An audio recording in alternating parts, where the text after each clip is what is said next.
to Professor Ayu Tarini, please.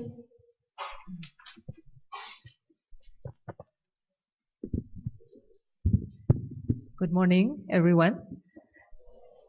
To our distinguished guests and Bapak Ibu, all the symposium participants. I will chair the first session. And in the first session, we'll start with speakers from Indonesia, and then we will move around the world. Yeah, the first session, we will have two speakers, and I would like to ask the speakers to join me here. First, we will have Dr. Yodi Mahendra Datta, MSc, PhD, and then the second speaker is Ibu Dr. Gigi Teresia Roni Andayani, MPH.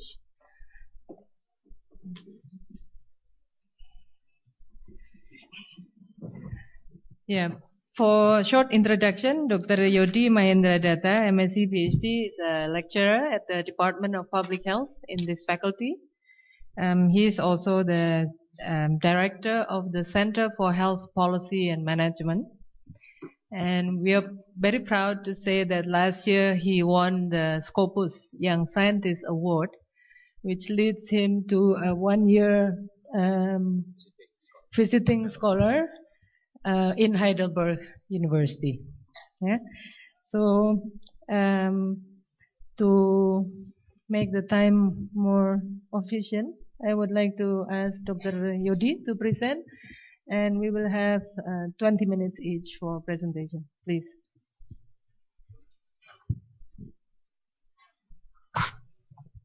Thank you, Prof. Ud. Assalamualaikum warahmatullahi wabarakatuh.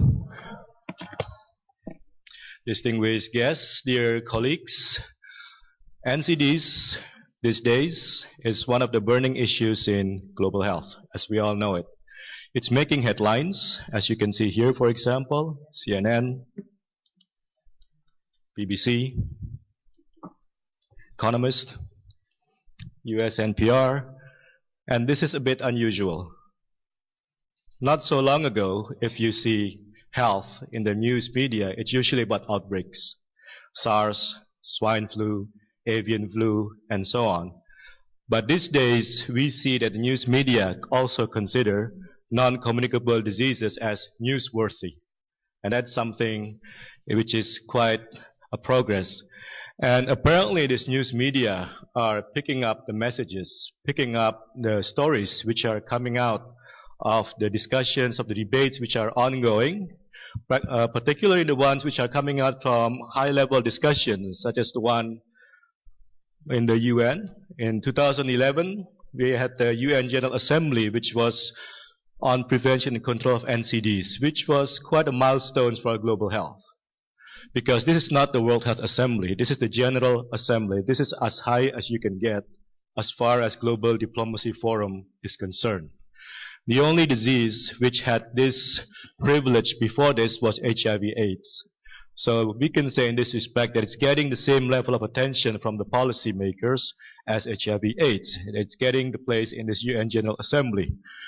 And in this assembly, after several years later, it's also followed up just recently by the WHO, the World Health Assembly a couple of months ago in May, in which they officially endorsed the global target, which was mentioned by our organizing committee chair.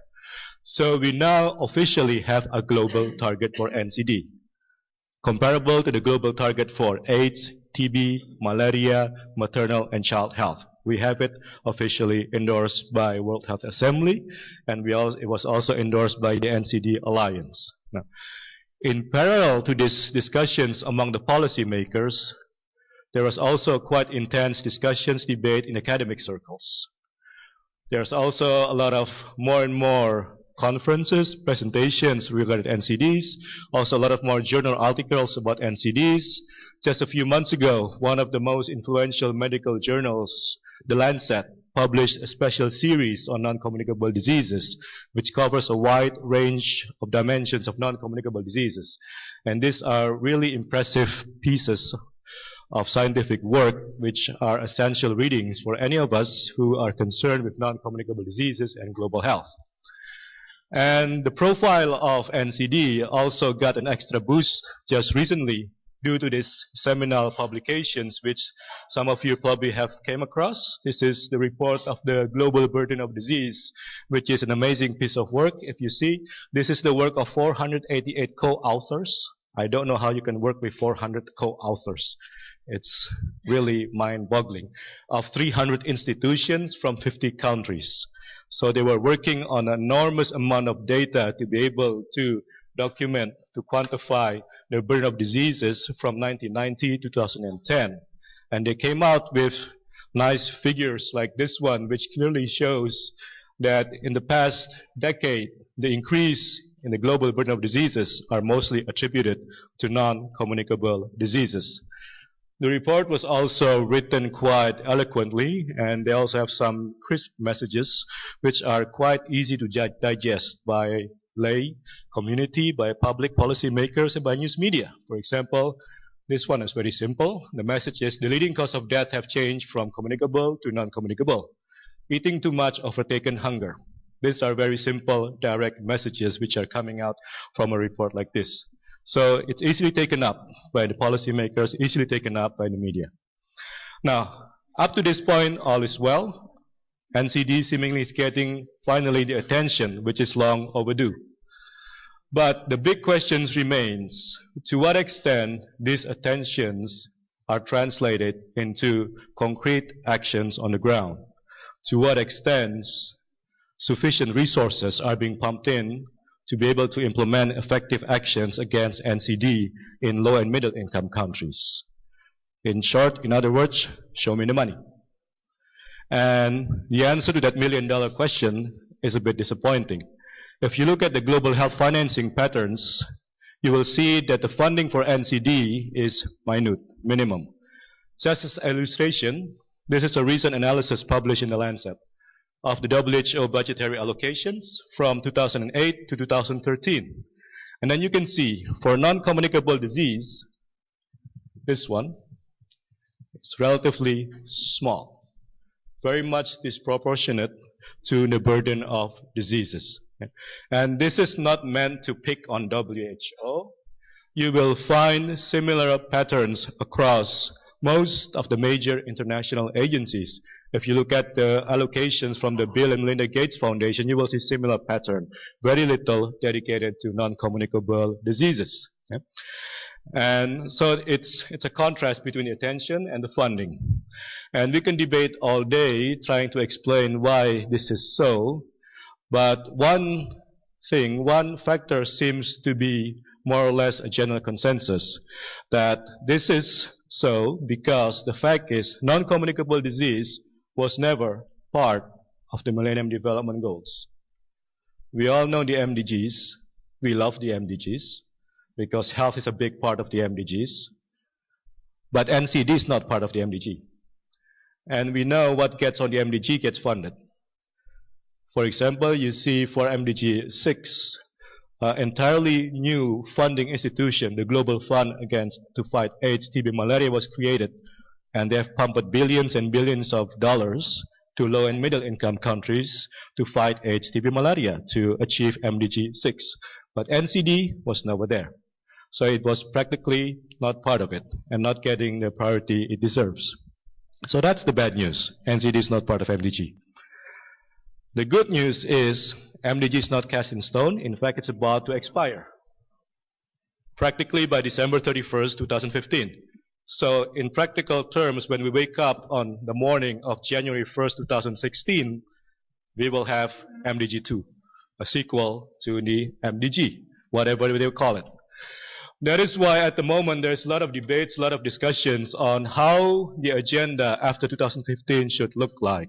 And there's a lot of discussion which has been ongoing since the past couple of years. And this week in particular is an important, a crucial week for that discussion. This week the UN is holding the 68th General Assembly. Now usually we're not too interested in the General Assembly of the United Nations because it's usually not so relevant to us in the health sector.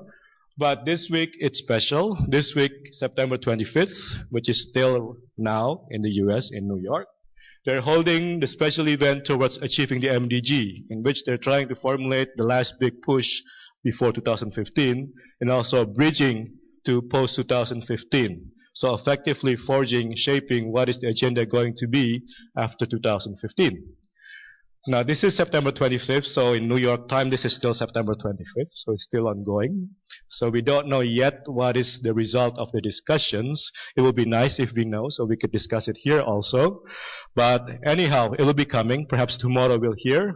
In the meanwhile, I thought it would be nice just to set the stage, to put things into a perspective of whatever is coming from this, by reviewing the current debates, the current discourses toward this as documented in the reports which has been published in the previous 1 year or so. Now, there are so many documents, so many reports about post-2015 which you can get around the internet. But in the interest of time, I will only review briefly these 4 documents, which I think are among the most important ones for us to know. So the first one is the June 2012. This is from the UN Task Force for Post-2015, one of the early one, The Future We Want. And then we have the May 2013. This is the report of a high-level panel of eminent person.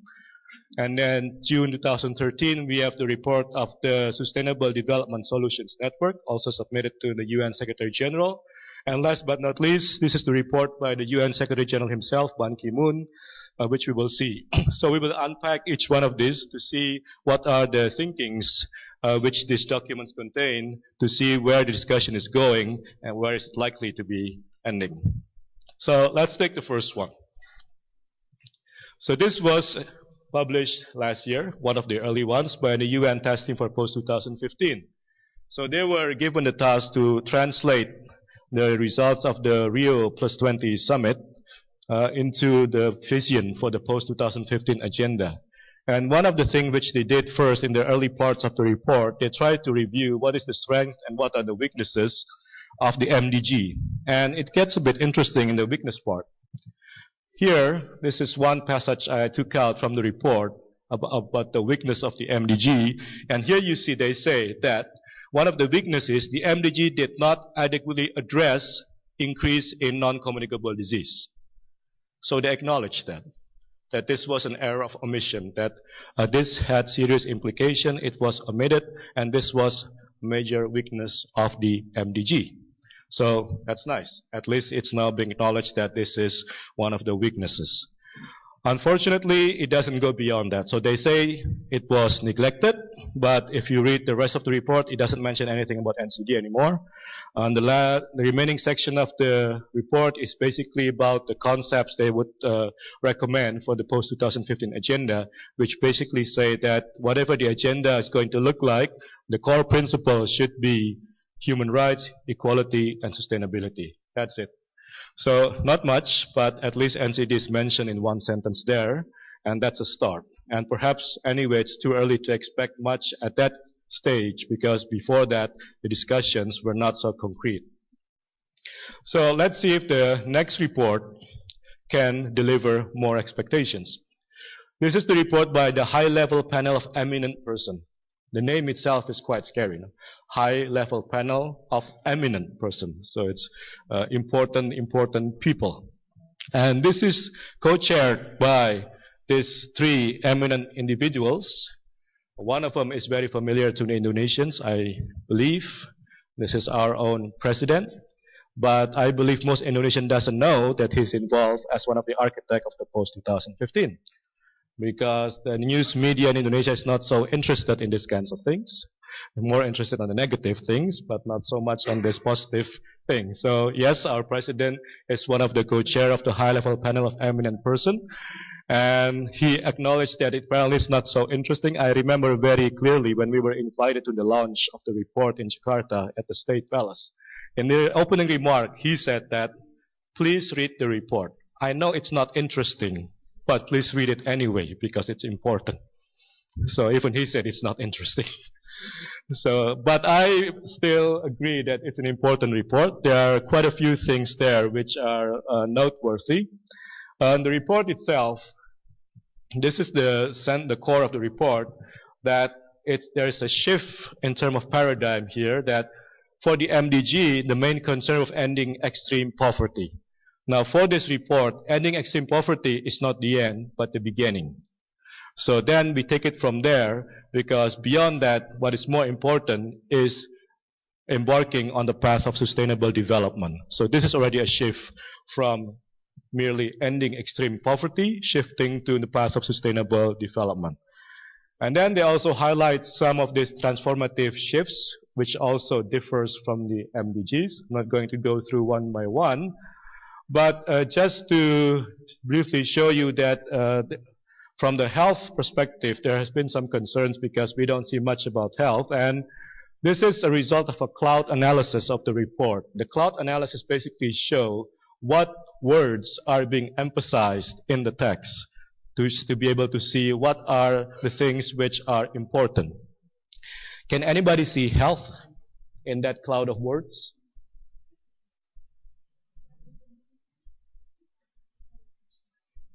There's a special prize from the committee if you can find it. Going once, going twice, going thrice. Nope, no prize.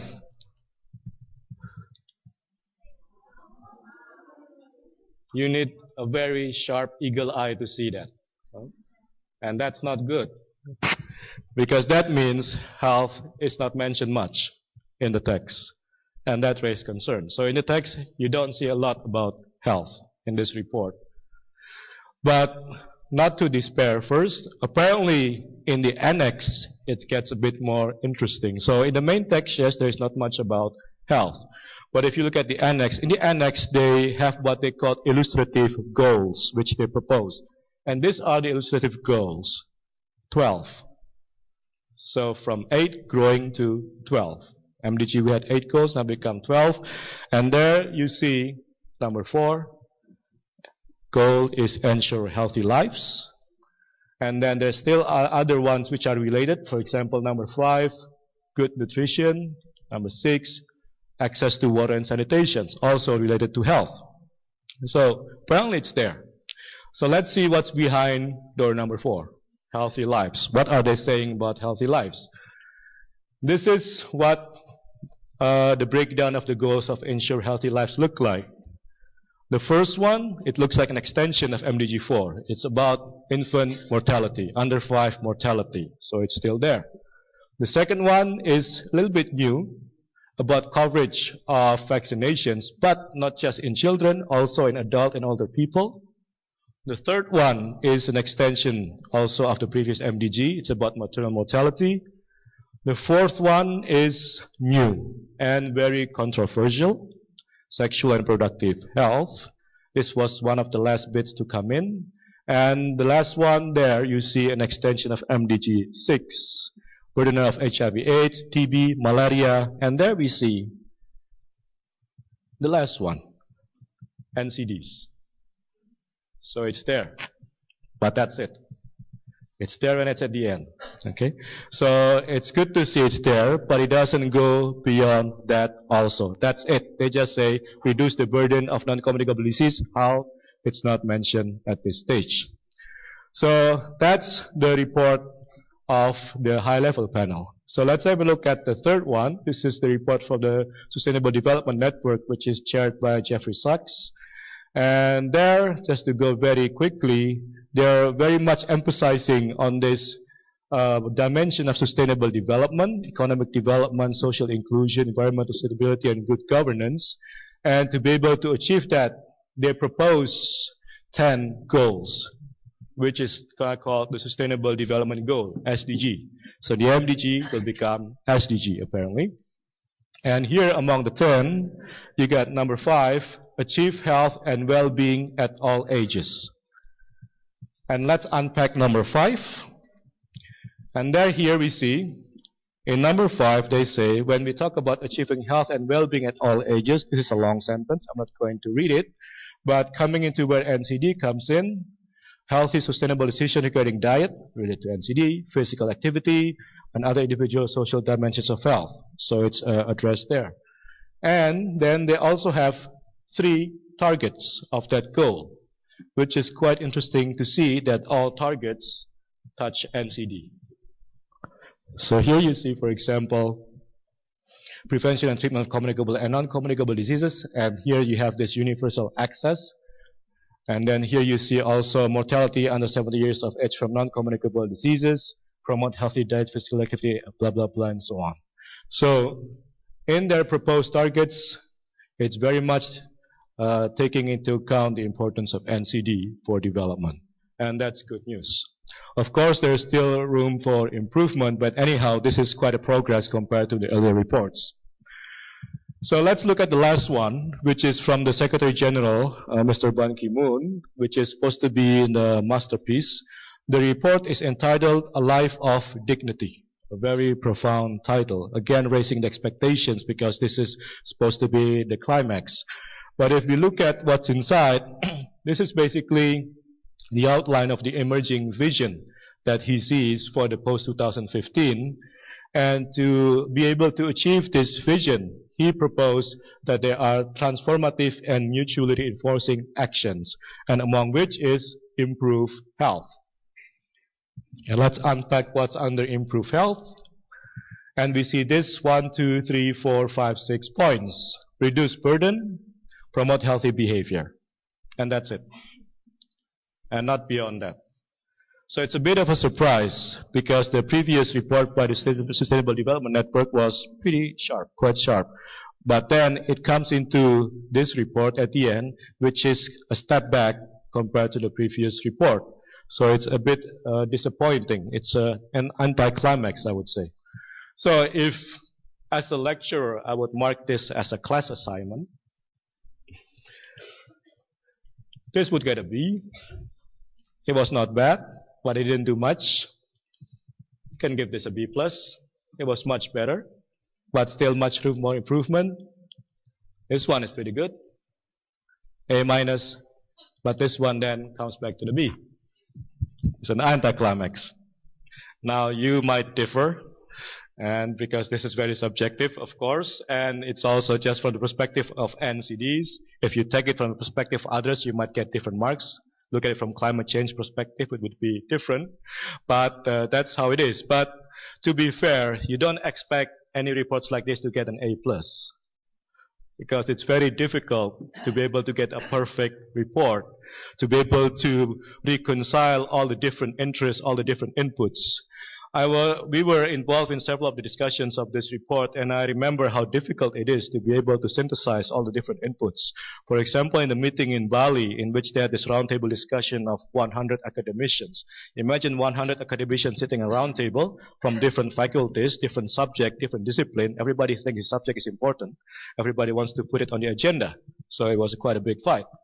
And in the middle of discussion, the chair was Professor Jeffrey Sachs himself, and there was somebody who was saying, excuse me, Chair, do you know that 30% of the world population depends on fish as the source of protein? So fishery is very important to put on agenda. Yeah. That's a bit difficult to refute diplomatically or politically correct, but that's how it is. That's how the discussion goes. So it's very difficult. I mean, yes, we would like health to be very strong on it, but we're just one of the many interests. So it's very difficult to have a perfect report which satisfies everyone. It's not going to happen. So I empathize with the chairs of these panels. They have a tough job to be able to bring in all this together. It's not easy. So to get this far is already pretty good. And also to say that this doesn't represent all of the thinkings which are out there. There are other big ideas which are not in this mainstream UN reports. There are other ideas which are also brewing. For example, in the General Assembly which is running September 25th, Mr. Bill Gates also is one of the speakers, and he has his own ideas. He has different ideas. This is Mr. Gates' idea. You can check it out in his website, thegatesnotes.com. It's an infographic. And here he seems to be quite agnostic, meaning he doesn't care what is the goal, as long as it is focused on poverty and health, as long as it's measurable, as long as it's actionable, as long as it's built on consensus, he's okay with it. So that's another approach. This is another approach. This is the Go for Health, Goals and Governance for Health Network, which is a coalition of NGOs and academicians, including from Antwerp, Heidelberg, And they have a different approach. They were saying that health should be a right to itself. So if we look at the MDG, health is a mean to poverty, to eradicate poverty. Here also in the previous report, you see health as a mean for sustainable development. Here in this report, they say that health is a right by itself. Health is a human right, so it's not because we want to have economic or social, but because health is a human right. So this is another approach, a human rights approach. Another idea. And I'm sure there are still many big ideas out there, including in this room. I'm sure there's a lot of ideas in this room. There are hundreds of people in these rooms with different insights, different experiences.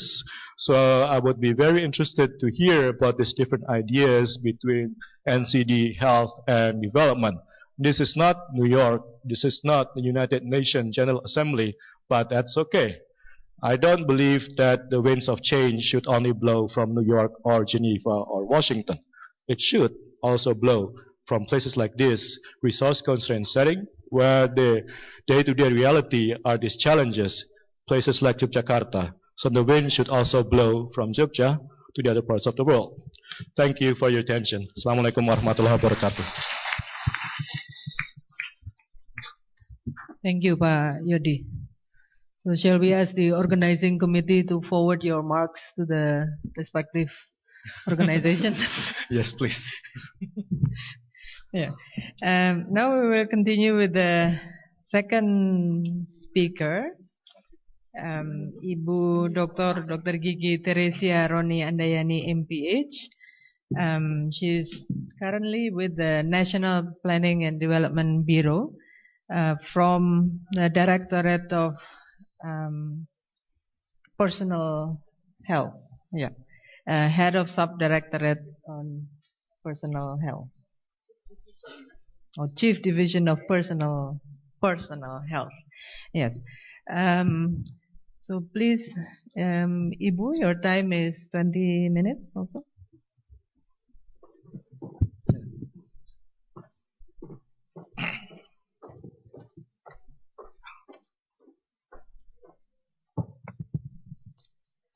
Selamat pagi Bapak-Ibu sekalian, adik-adik, selamat pagi. Ya.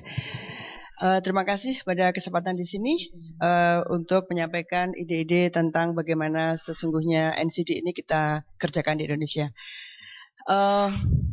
Mr. Rainer, I think, and Pak Chris, and also Ibu Rifati, and I forget the name. Okay, I have presentation in English, so I can speak in bilingual, I think. So, because here we have most Indonesian people here. Okay. And this topic actually is interesting because this is symposium on research, policy and actions. Actually, this topic is what we have done so far under our institution. So I would like to introduce my Indonesian colleagues that actually our institution also doing research, also doing policy option, and about the action is to ministry, for the ministry, and we do the monitoring. Okay, so this meeting is very important for us, and we really give the appreciation for UGM doing these things, and also this meeting gives the resonance internationally. So if Pak Yudi say that actually not only New York, not the big international city, but we is internationally part of the international. So whatever we're doing is part of the international activity. So well done from for the UGM, and applause for UGM. Okay. The topic is NCD Health and Development Agenda. Next slide. We have here. I would like to say about the National Midterm Development Plan, year 2010 until year 2014, and then current condition of NCDs and cause of death in Indonesia, and also disease transition and how we're trying to develop our agenda in the future. And also how is NCDs prevention so far we thinking about at the moment. For the midterm, or we call as RBTMN, National Midterm Development Plan 2010-2014, actually we have to proud to Indonesia. Even though as national in NDGs, NCD is did not stated as Pak Yudi saying, but here in our country, CD and NCD already are part of our focus. So actually we have 8 national focus, 7 priority reformation. In the 8 national focus, we have the third one is communicable disease and non-communicable disease. It means Indonesia already aware about the NCDs. Therefore, also under Ministry of Health, we already have the one directorate, we have the NCDs. To solve this, and also we have also Jamkesmas. This is the health insurance for the poor people. And what is the 7th priority? The 7th priority, we're trying to move to health insurance. Here, this is important. How to finance? We really understand that actually our people is heavy in the burden and financial when they get sick, when they get hospitalized. Therefore, actually, we plan to achieve universal coverage in year 2014 with the assumption that during this year, 2010, there is the BPJS already stated, already running, but then the coordination is different, and then we just start with BPJS or in the year 2014. So it means at least this idea in the midterm plan, the National Midterm Plan 2010-2014, encourage all the activity to achieve the universal coverage in the 2019 we plan at the moment. How is the cause of death? This is our research. Our research is not only done by the Bappenas, but we also asking from all institutions under the Indonesian. Let's see here. Actually, we get the data from Ministry of Health and National Health Research and Development. So here, Badan Litbangkes, we have the research department in the under the Ministry of Health, and here the stroke is becoming the number 1, is 16.9%, and then cerebral disease. This is region 1 and this is region 2. This is the condition year 2010. Region 1, what is region 1? Region 1 is Sumatra and Java. Here, let's see what has happened in region 3. Region 3 also, most is the NCDs, which actually we can prevent with our behavior. Cerebrovascular and stroke, again, this is cerebrovascular disease. So among region, the NCDs becoming the first level, the cause of death. So if we're trying to put this, here 95, 2001, and 2007. Risk of death, this is the national basic research running by the Ministry of Health here. And then this 5 years, so this year, 2013, risk of death is being collected, the data, and this month is not finished yet, the analysis, so we cannot present this data. Here we can see that how is the maternal prenatal. Year 2095, this is reduced, and communicable disease also seems reduced. The cause of death in 95 is 44% cause of communicable disease. 2011, 31% the communicable disease, and 2007 only 28. But compared to the non-communicable disease increased to 59.5%. So it means the communicable disease is reduced, the cause of death, but the non-communicable disease is rising, increased significantly from 95 to 2007. This is we trying to understand the condition of our population. So now we look at how is the transition of death. Here, the cause of death. This is the deep study run by also the Ministry of Health, Badan Litbang. 10 cause of death in 15 districts in year 2010. This is stroke, 15.7. It means here is very high proportion. Here, the 3 of disease, stroke and ischemic heart disease, 15 plus 8 already 25.9. So it's 25.9% is because the NCDs. And then here, the 3, the 4, 5, 6 is also NCDs. But we have to be careful here. Number 3 is respiratory. This is TB. This is communicable disease. And we know that actually now in Indonesia, there is a MDR. So we have to be careful to this. So multi-drug resistance already exists in Indonesia. Here, we see also, look at what is the cause of death for men. Men is about the stroke and ischemic as the first and second. How about the women? Women is even 4. First, second, third, and 4 is because of NCDs. So how important NCDs should be handled in the next.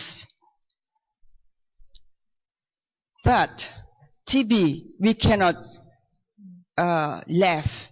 We have to put attention on the TB issue because men also have this, the third, and women also have this, the fourth one. So I think this is why we have to really be careful in the next few years because we really need to do this. Now, how about the condition? Other condition here, the traffic accidents getting increased. The death of traffic accident.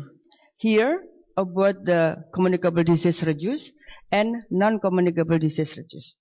So actually, not only non-communicable disease, we have to pay attention, but also how we regulate, how we reduce the cause of death because of the accident. Now, the current condition of non-communicable disease, the issue, we know with the 1/3. Let's see here. We have the prevalence of DM upper of the 15 years in the urban area. This is the normal. Here, the condition here, from the disease, there is only 1/3 has been controlled, but the rest is not controlled. So if there is, we know that people get the diabetes mellitus, the issue here is here, only 1/3 of the patient has been controlled, but the rest is not controlled. This is the big issue. Even, also for the blood pressure, the same. Here, only 1/3 has been controlled, the rest is not controlled. How to see this? Actually, from the questionnaire, we asking we asking for the questionnaire actually here. Sorry. When they ask, do you stroke? No. Do you hypertension? Have blood pressure? They say, no, I don't have. But when the researcher measure the blood pressure, actually they have the high blood pressure.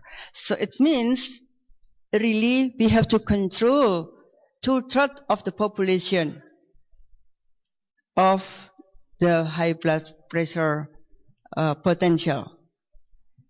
Here, also problems in the stroke diagnosis.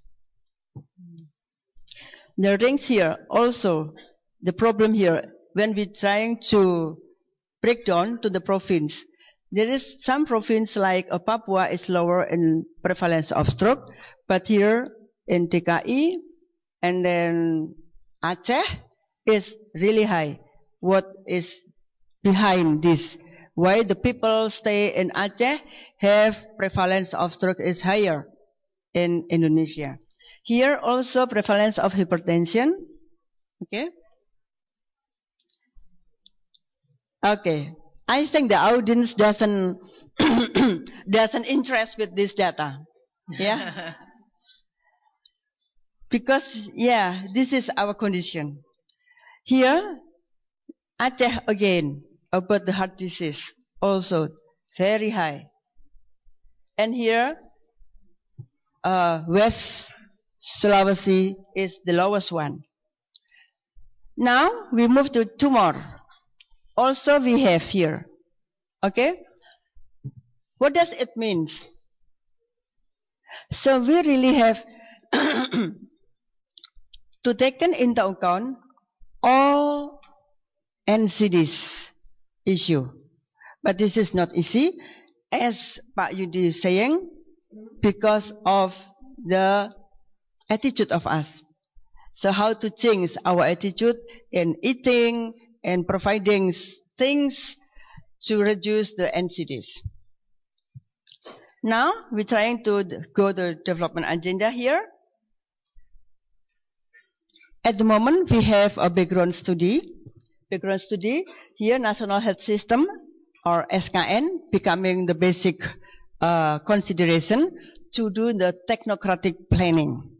We just go to the technocratic planning. Afterwards, we have to propose this to the next year, whoever becoming our presidents. Therefore, we're trying to have the strong analysis, the strong technical technocratic planning with the several options, and to give to the winner of the 2014 election. So therefore, this year is very tough for us. Very tough for us to identify all problems, and NCD is already becoming one of the issues should be taken into account in the next RPJMN. Even in this RPJMN we already start, but we have to pay attention. Here the SKN, this is our national health system in Indonesia based on the Presidential Decree number 72 year 2012. Here health program and how regulation will go to and how the health financing to provide all services for the community.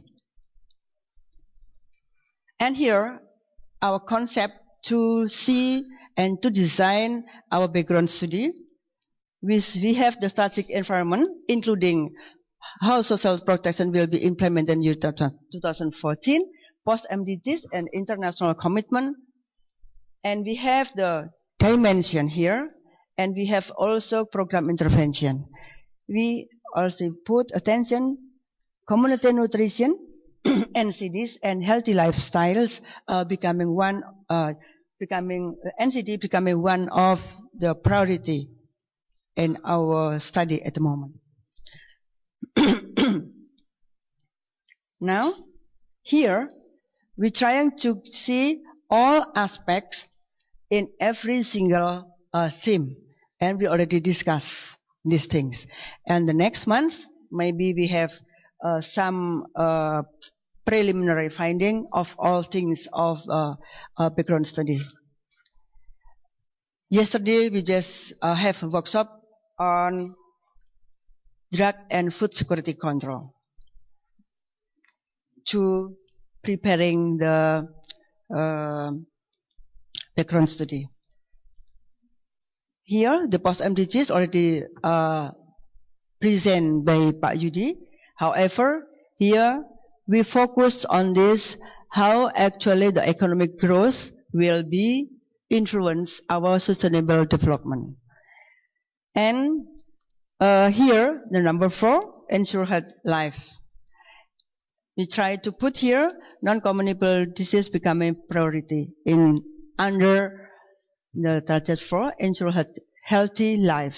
So I think non-communicable disease will be internationally priority start on 2015, but for Indonesia already start in the year 2010.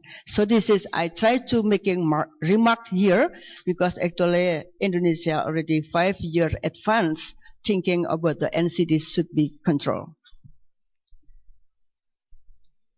This is how we trying to present in our report and how to prevent the NCDs.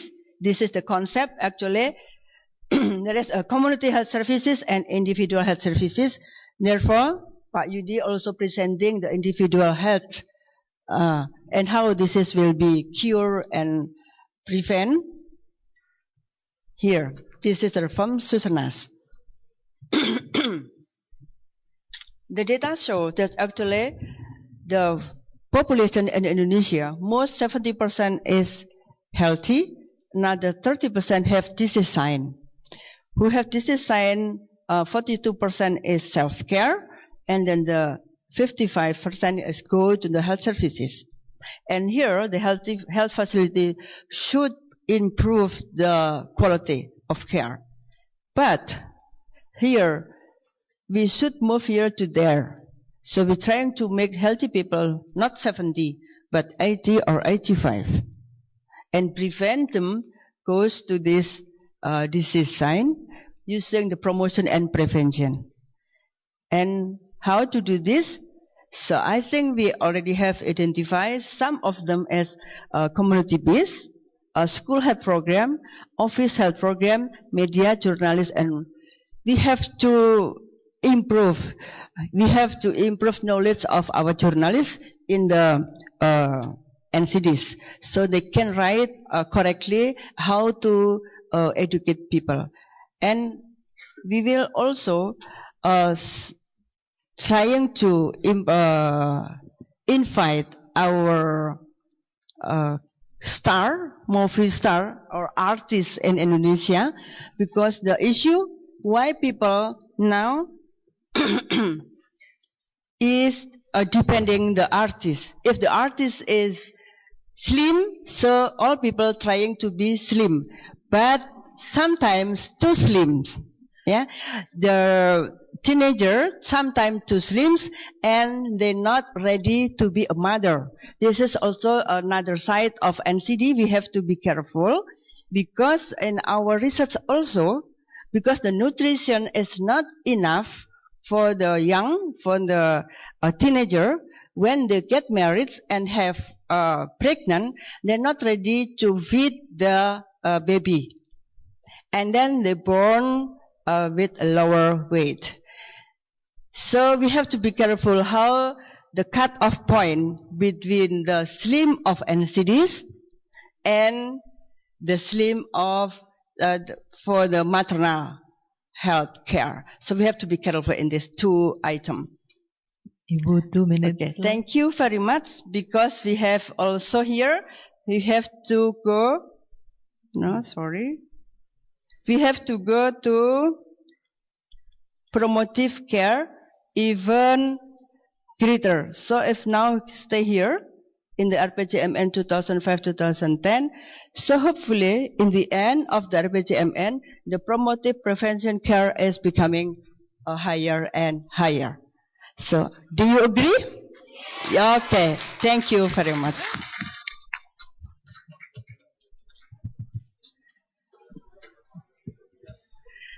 Thank you, Ibu Teresia Roni.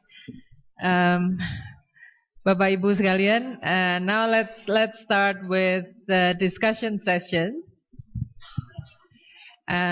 We are expecting for each other to share experiences, ideas, and thoughts. But before that, let me say that Pak Yodi has reviewed all the international key events and also key documents, and followed by the second speaker, who describes how the Indonesian government responded to this. And a very important statement is that Indonesia has made one step ahead. Yeah. Okay. So I'd like to invite three discussants. Please mention your name and where you are, and I will allow also to ask in Bahasa Indonesia, but please respond in English. We will help to translate. One, Prof. Rainer. Two. Yeah, we'll start with two first. So, yeah, please mention your name and where you are from.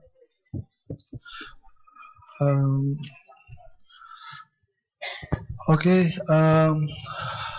I asked for Yodi sir. My name is Reza Ashari. I am studying policy health management at Gajah Mada University. I want to ask you about your slide presentation about MDGs and SDG, Sustainable Development Goals. I want to ask a question for you. Are you sure SDG could be strong from MDGs within overcome poverty and non-communicable disease? That's okay. Thank you very much. Ditujukan ke siapa? Mr. Yoli Mahendra. Okay, thank you. Okay, we have the second question also, Prof. Rainer, and then we have one.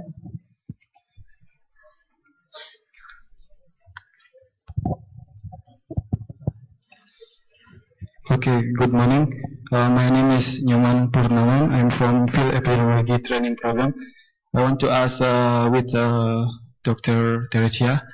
I agree with what through prevention of NCD, we do cooperative with media, especially electronic media. But now, how we can do to cooperative, and then how we know that is effective. So that's it. Thank you. Last question.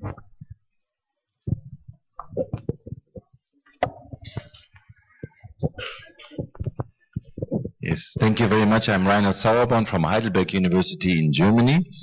And I want to congratulate both speakers for their wonderful presentations. I have a question to the statistics, Sandiani.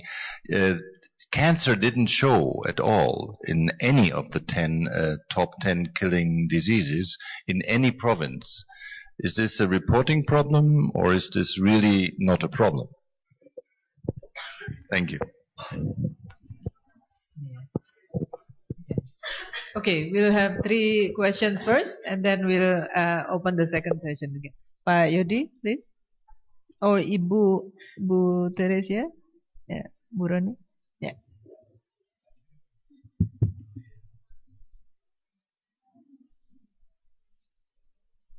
Media.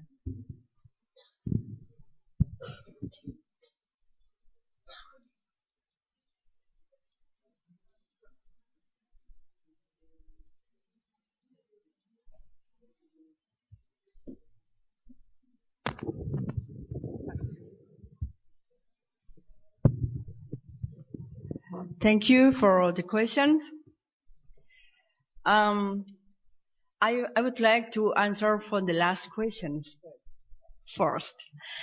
Okay, here the question is why cancer doesn't exist in all data. So it means there is no cancer. Is it right? No, actually. This this is the prevalence of heart disease diagnosis. So this is prevalence of the tumor. So only the tumor we asking, not cancer. Yeah, prevalence of cancer. Because the questionnaire is for the community. The questionnaire is the whole disease is asking, including not only the disease, including the nutrition, including everything. So if we're asking about the cancer, I think it's quite difficult because here. But then if we see here,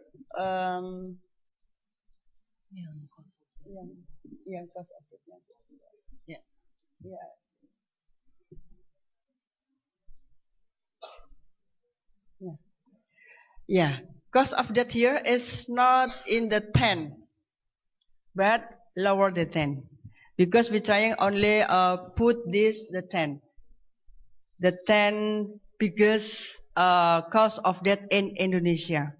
The cancer is not really becoming first one, but they are exist the cancer, but maybe in the 11 or 12. Yeah, even here we're trying to differentiate between men and women.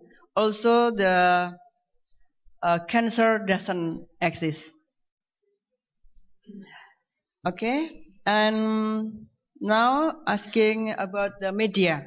Yeah, role of media. This is interesting questions. How?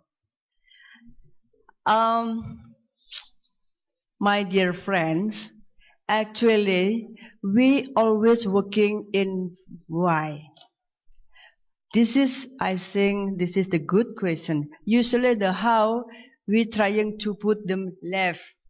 We never talk about how, but we always research about why, on what happened, and where, and when.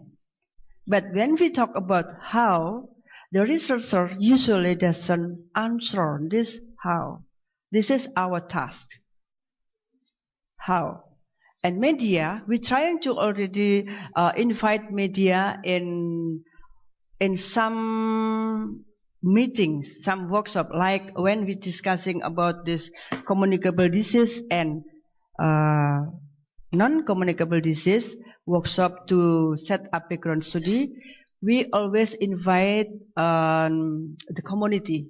The community can reflect like GAPMI. GAPMI is Gabungan Asosiasi Pengusaha Makanan Minuman. When we talk about the nutrition, we invite the business in the makanan minuman. But now we when talking about the communicable disease and non-communicable disease, we also invite the wartawan.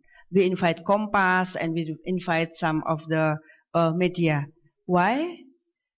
We want to get the idea from the journalists. How we will go to the next 5 years to plan our development plan. So we really invite our all stakeholders during our study.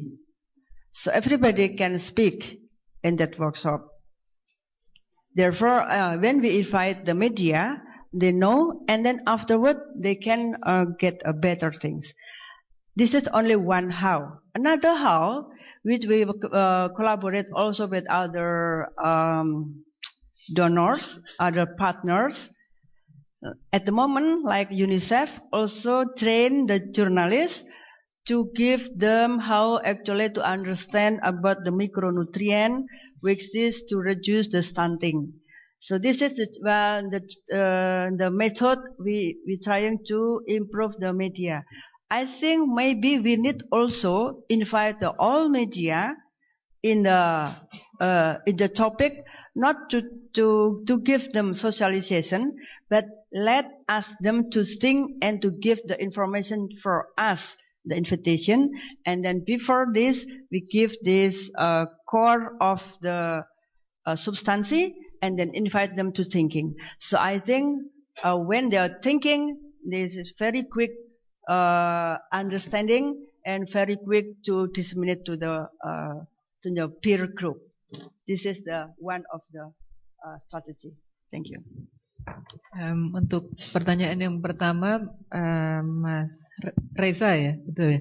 Tadi pertanyaannya apakah seberapa yakin gitu ya Pak Yudi bahwa SDG ini akan mengatasi problem poverty, betul ya? Ya, silakan Pak Yudi. If I understand correctly, it's to what extent SDG would address NCD. Is that what you wanted to ask about? Okay. NCD, poverty. Okay. Okay. The easy answer is it depends. That's the easy answer academically. Because the SDG is not here yet. We don't have it in a concrete form. It's still under debate. What I present to you is it is something which is under discussions. And it is discussed September 25th, but it will still be ongoing until 2015. So we don't know yet how it's going to look like. Now, but the core principles of the concept of sustainable development itself, I agree, it's valid and relevant for our era these days. But but then how do you translate that into what kinds of intervention you put in place? Because, for example, if you see the different documents, one of the criticism for the report of the high-level panel of eminent person, even though it's taking a sustainability approach, one of the biggest criticism there is it seems to lead to more a fragmented health system. Because it seems to recommend vertical programs. So programs for tuberculosis, malaria, HIV, cancer, diabetes. So single vertical programs for each disease. I don't think that's the way to go. That's coming back to the previous mode. I think I'm more of a believer of a cross-cutting health system approach instead of having a fragmented health system. So if you see between the reports, there was a swing between reports which are more vertical oriented, which are more disease specific, and there were reports which were a more cross-cutting system perspective. Yeah.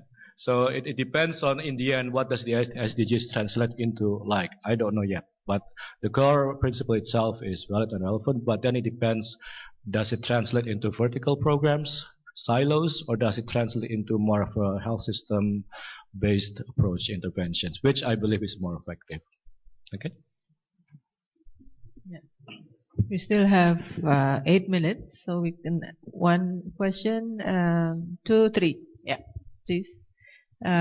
Short question, please.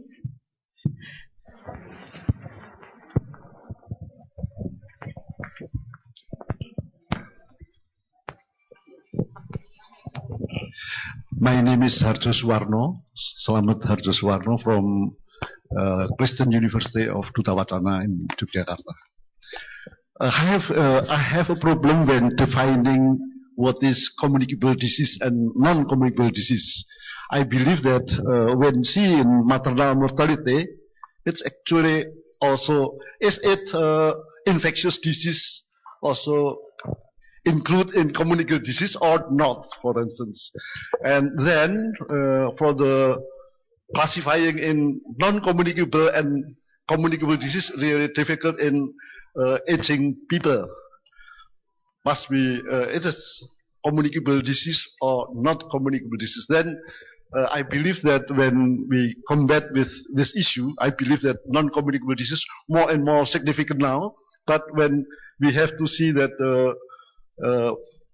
behavior and environmental issues actually also impact to the communicable and non-communicable disease.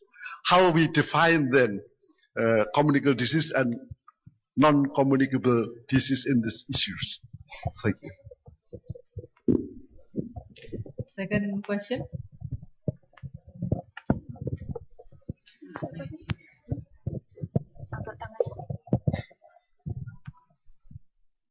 I think we have someone over here and then someone over there.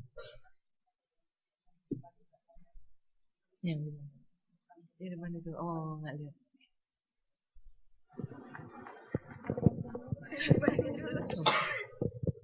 Okay, thank you for the time. My name is Fitri. I am the Master Student of Health Promotion and Health Behavior in Gajah Mada University. I was really interested in Mrs. Teresia presentation about the prevention of the NCD in school health. I mean, it is really important to, to target children and teenagers this time to make a better life for them tomorrow to prevent NCD. But what exactly is it, the program? I mean, will we, targeting the UKS, Unit Kesehatan Sekolah, or, because this time there's a lot of program, targeting the school, like PKPR in reproductive health. I mean, why could we, like integrating that program in NCD? I mean, about the dieting things in this program, like PKPR and stuff, and also the cafeteria. Have we think about that? About the, the food of that served in the school these days in this cafeteria of the school, guys and girls. I think that's all. Thank you. Thank you. Third question, and then we still have one more. Jadi penanya ketiga ada yang dari atau nggak jadi? Jadi dari yang di tengah Bang. Nggak jadi ya? Berarti mungkin ibu di sebelah sana. Ya. Nanti keempat Bapak.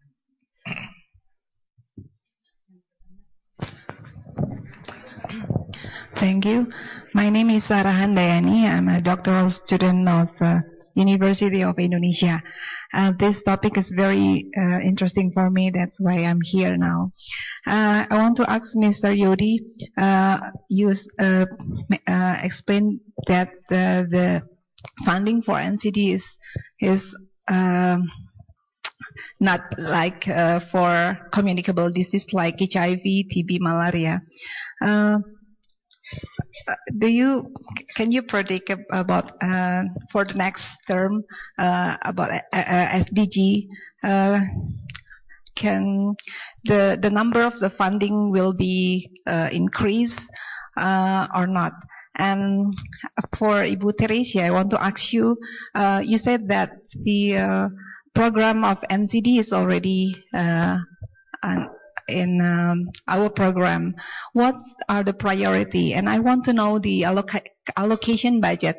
Can you explain or how much the percentage for from if we compare NCD and communicable disease, how much it is? And one of the important thing is the regulation for NCD is about tobacco control. I want to know about the progress of our regulation, which is still discussed in national parliament. Thank you. All right, last person.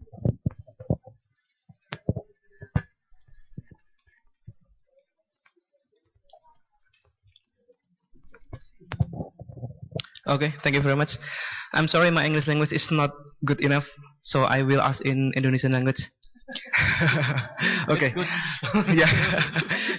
Yang pertama buat Pak Yodi, saya sebenarnya masih agak, Saikol Bakri dari KMPK. Saya masih agak bingung antara non-communicable disease dengan communicable disease gitu ya. Saat nanti misalkan setelah 2015 communicable disease-nya ternyata dihapus dan diganti NCD gitu misalkan. Saya agak ada semacam kekhawatiran karena menurut saya kesempatan dari communicable disease untuk menyebarkan penyakit misalkan ada KLB dan sebagainya lebih besar dibanding dengan NCD. Kalau NCD cenderung ke personal kan. Tapi kalau misalkan communicable disease ini yang diganti gitu dengan NCD, maka penyebaran penyakitnya akan jauh lebih berbahaya. Ada tanggapan, mungkin saya masih agak bingung di situ. Terus kemudian untuk Bu Teresiana, untuk Indonesia sendiri sudah memulai masalah NCD ini pada tahun 2010. mungkin mungkin bisa memberikan sedikit gambaran evaluasi sampai tahun ini itu perkembangannya seperti apa. Dari situ mungkin kita bisa memberikan masukan atau apapun lah istilahnya. Misalkan di 2015 nanti NCD akan menjadi sebuah proyek atau program evaluasi apa yang sudah terjadi selama ini dan permasalahan apa yang sudah terjadi selama di pelaksanaan program tersebut. Ya, terima kasih. Assalamualaikum warahmatullahi wabarakatuh. Ya, ini salah satu proyektor. Okay, so we have a few questions. First, how we define NCD and communicable diseases, and also regarding funding for NCDs, and then, yeah, I think a fear of whether the communicable disease will be disappearing in the future. And for Bu Roni, about the school health programs, what's the program now, and how, to what extent, I think the issue of NCD will be incorporated to school health and regulation of tobacco control, and then also the current evaluation of NCD. So,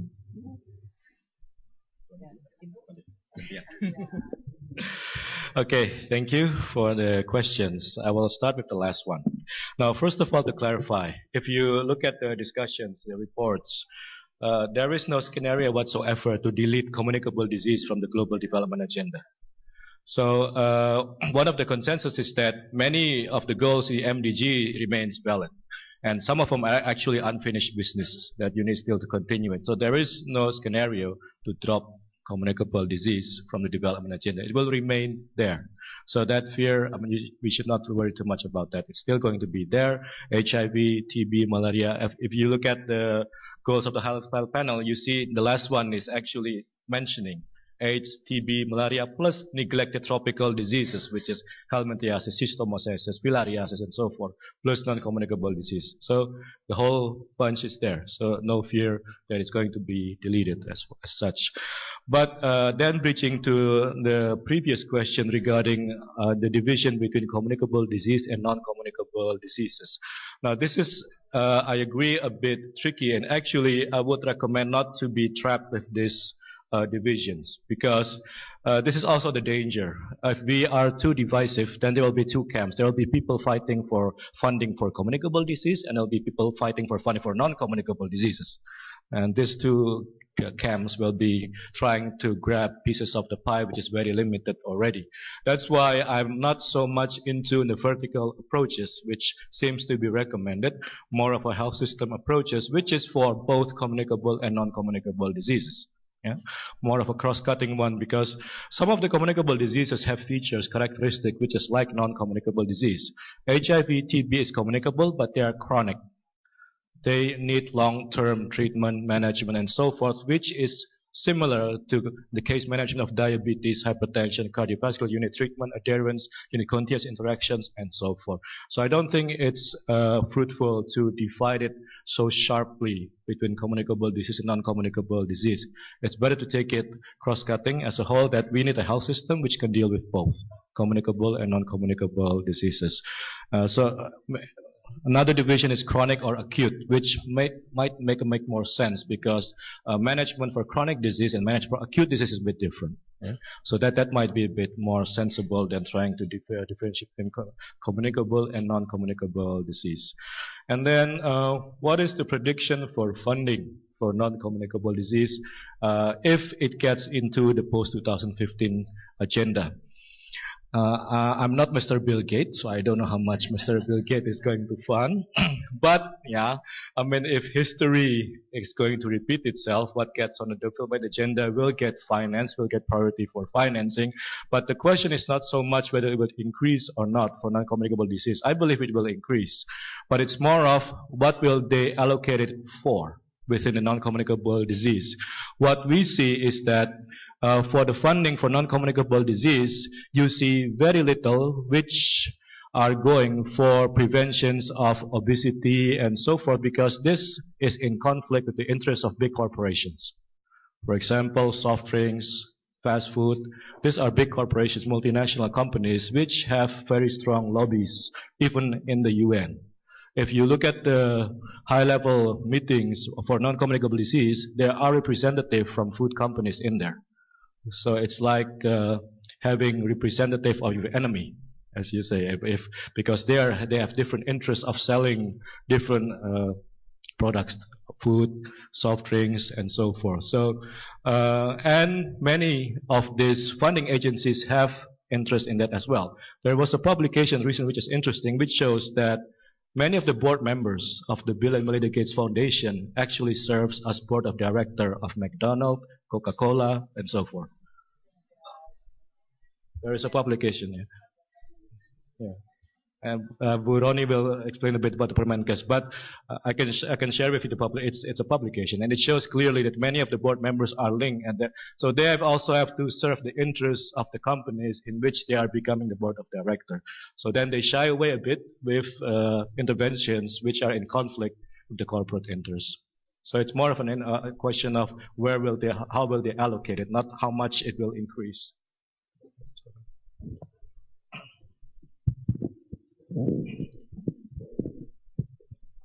Terima kasih pertanyaan-pertanyaannya yang rupanya nih teman-teman sudah nggak betah. Kepengin tahu lebih jauh. So actually the audience want to know more about these NCDs. And therefore the questions is really actually will be answered in the session 3. So I think you will find all the answer in the session 3, which is the resource person already here, Ibu Hernani from WHO, and also from the Ministry of Health, Professor Chandra Yoga will be in third session. I think they will presenting about how actually the implementation of the NCD within the Ministry of Health, and including the Pak Judy also saying about the control of the food and beverage, which is internationally. We have now actually we have already the ministerial degree to control the sugar, salt, and fat within the food.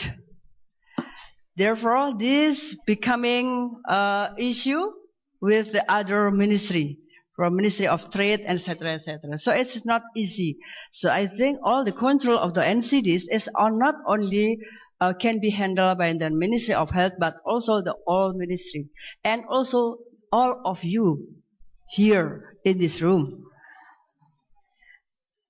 The questions from college, from the health promotion student, you're asking about the school program, the NCD and the school program.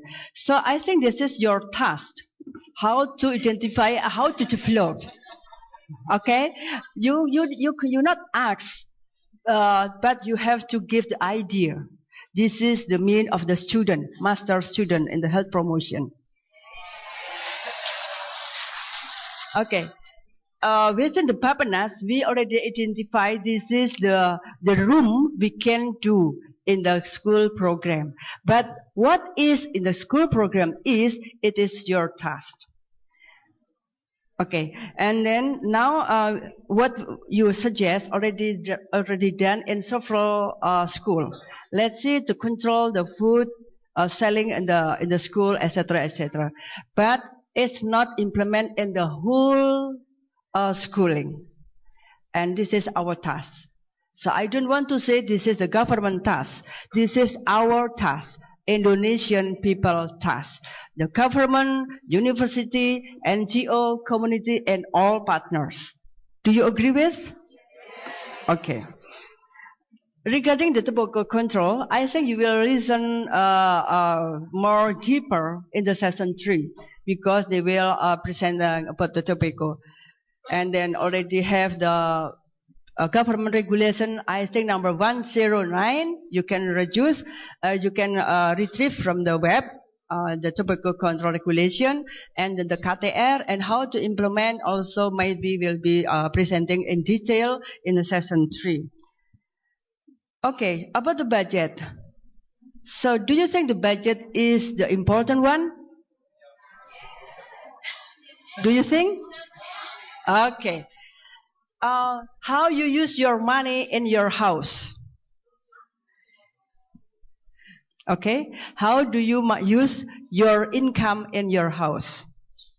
it is what we're trying to thinking in our ministry. So if your parents have income 5 million a month, and you have more within one priority, so you have to make the priority. Which one will give you the future better lifestyle? This is the core of thinking about budget. So the country is the big house of us. Okay?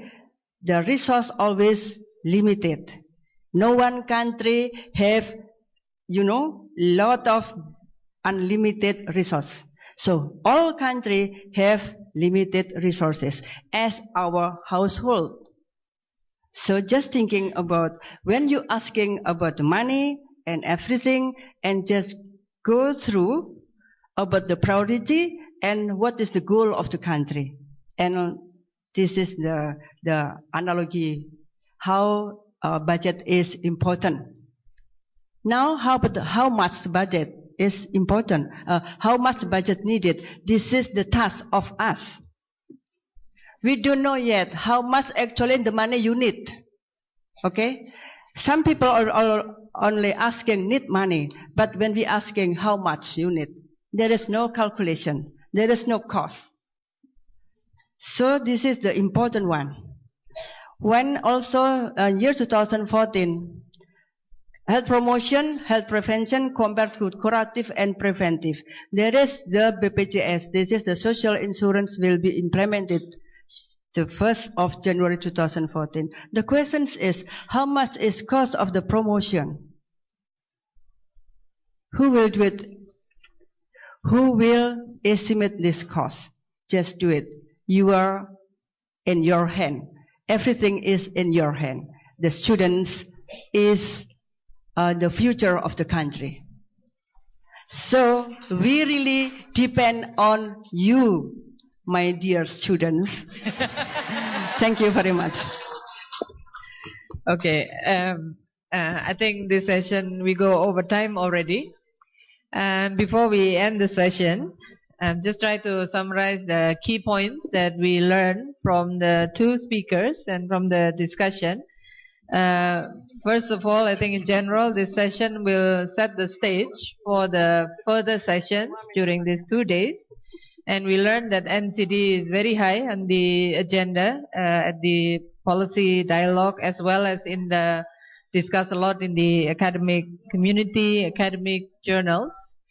And we learned that there are 3 agendas for post-MDG. One is the ensuring healthy lives, food security and good nutrition, and then water and sanitation. And from the second speaker, we learned that the NCD is also it's a top cause of death. But thankfully, the Indonesian government have already started to make a strong sort of foundation framework by putting in the RPJM 2015 and 2019. Yeah, already there. So I guess in this country, hopefully the foundation, the framework is there. And then it's, of course, this needs to be continued. And a lot of the sessions after this, I'm pretty sure we'll continue the discussion on the health sector and also the health system.